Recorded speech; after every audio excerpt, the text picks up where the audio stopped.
నమస్తే welcome to prime nine analysis.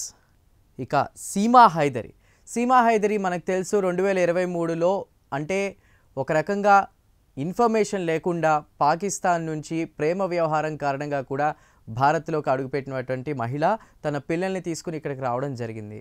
మొత్తం మీద హైదరీ ఒక రకంగా ఒక కామెంట్ కూడా చేసింది మాట్లాడుతూ కూడా, నేను రావడం తప్పేమో కానీ నా ఆలోచనలు తప్పుగా లేవని. అయితే ఇక్కడ మనం ఈరోజు ఎందుకు సీమా హైదరీ గురించి మాట్లాడుకుంటున్నామంటే, ముఖ్యంగా ఆమె భర్త ఎవరైతే పాకిస్తాన్లో ఉన్నారో గులాం హైదర్, ఆయన ఒక రకంగా న్యాయ పోరాటం చేస్తున్నారు.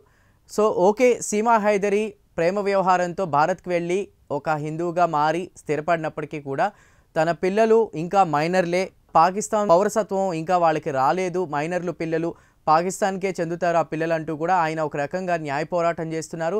ఈ నేపథ్యంలో పాకిస్తాన్లో ఉన్నటువంటి న్యాయవాదులు, అదేవిధంగా భారత్లో ఉన్నటువంటి ఒక న్యాయవాదిని కూడా ఆయన దీనికి సంబంధించి వాదించడానికి నియమించుకున్నట్టు తెలుస్తోంది. ఒక రకంగా చెప్పాలంటే కొన్ని రకాల కోణాల్లో సీమా హైదరీ ఎవరైతే ఉన్నారో తను ఒక రకంగా పాకిస్తాన్ ఏజెంట్గా భారత్లోకి చొరపడ్డారా అనేటువంటి ఆలోచనలు కూడా వచ్చాయి. చాలా మీడియా ఛానల్లో కూడా దీనికి సంబంధించి చాలా న్యూస్లు వచ్చాయి.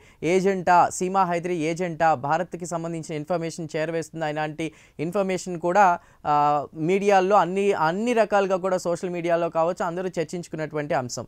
మొత్తం మీద సీమా హైదరీ భారత్లోకి వచ్చి తన ప్రేమ వ్యవహారానికి అసలు సచిన్తో తన ప్రేమ ఎలా స్టార్ట్ అయింది అన్నప్పుడు పబ్జీ అనే ఒక గేమ్ ద్వారా కూడా తను పరిచయం అయ్యాడు. రోజు తనతో మాట్లాడడం, ఇక ఒక రకంగా ప్రేమ వ్యవహారం కూడా నడిపినట్టు కూడా తెలుస్తోంది.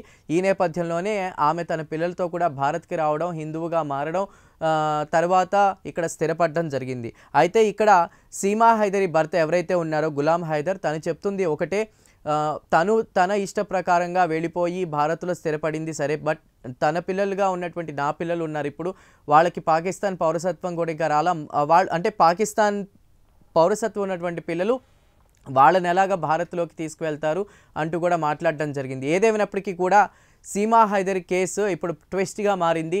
సో పిల్లల గురించి ఆలోచించి న్యాయపరంగా పోరాటం చేసిన ఈసారి మాత్రం ఈ కేసుకి సంబంధించి గులాం హైదర్కే కొంచెం గట్టిగా అంటే పాజిటివ్గా ఉన్నట్టు మనకి అర్థమవుతోంది. సో చూడాలి మరి, న్యాయ పోరాటం చేస్తున్నారు గులాం హైదర్. ఈ కేసులో ఎవరు గెలుస్తారో, ఎవరు విన్ అవుతారో, ఎవరు ఓడిపోతారో మాత్రం మనం వెయిట్ చేసి చూడాల్సిందే.